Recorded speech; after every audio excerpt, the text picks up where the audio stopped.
30টা রোজা আমাদের জন্য নিয়ামত। কিভাবে নিয়ামত? ইয়া আইয়াতুহান নাফসুল মুতমাইন্না তুরজিই ইলা রাব্বিকি রাদিয়াতাম মারদিয়া। নফস 3 প্রকারের। ওয়াজ বুঝতে হলে কিছু ইলমেরও দরকার আছে। নফস 3 প্রকারের। এই নফসে আম্মারা, নফসে লাওয়ামা, নফসে মুতমাইন্না, 3 প্রকারের নফস আছে। এই 3 প্রকারের নফসের মাঝে খারাপ হইল, সবচেয়ে বাদ হইল নফসে আম্মারা। খালি খারাপের দিকে টানে, খালি গুনার দিকে টানে।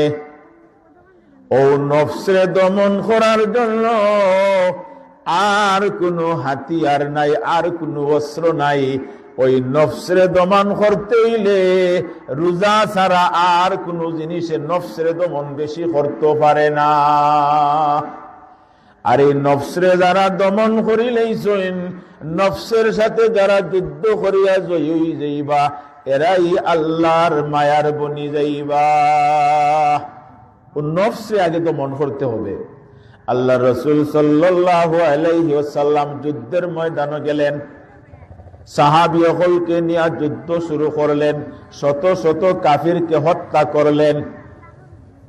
যুদ্ধ শেষ হওয়ার পরে আল্লাহ রাসূল সাল্লাল্লাহু আলাইহি ওয়াসাল্লাম বাড়ির দিকে রওনা দিলেন।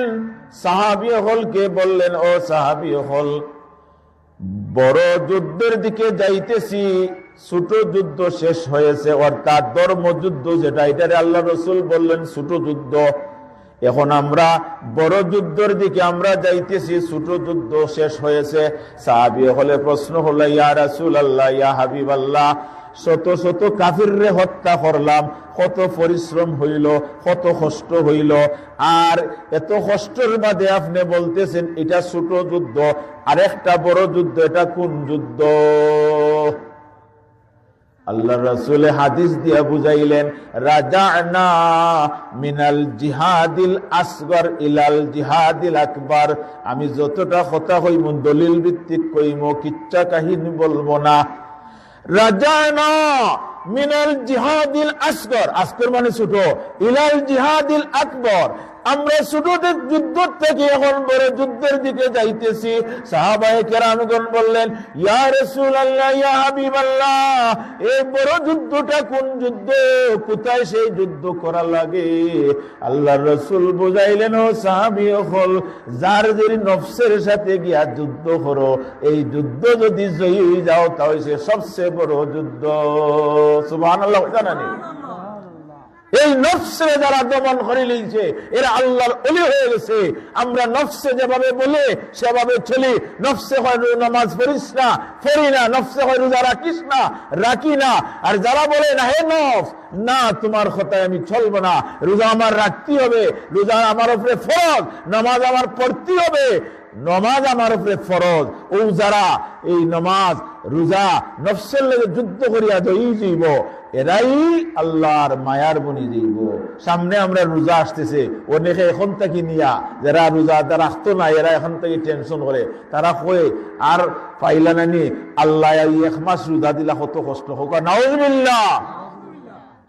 রোজা কোনো কষ্টের লাগে আল্লাহ দিছুন না, নিয়ামত হিসাবে দিছ।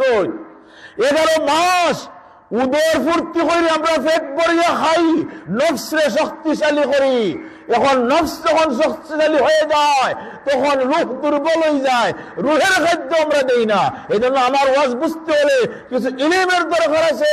রুহ আসমান থেকে, রূহ উপরের জিনিস। ইয়াসআলুনাকা আনির রূহ, নবীকে প্রশ্ন করা হয়েছিল, ও আল্লাহর রাসূল বলেন তো রূহ কি? নবী উত্তর দিলেন, আল্লাহ বলেছেন ইয়াসআলুনাকা আনির রূহ কুলির রূহু মিন আমরি রাব্বি। এটা আল্লাহর একটা আদেশ। এটা রূহ আজ পর্যন্ত কেউ বলতে পারেন নাই।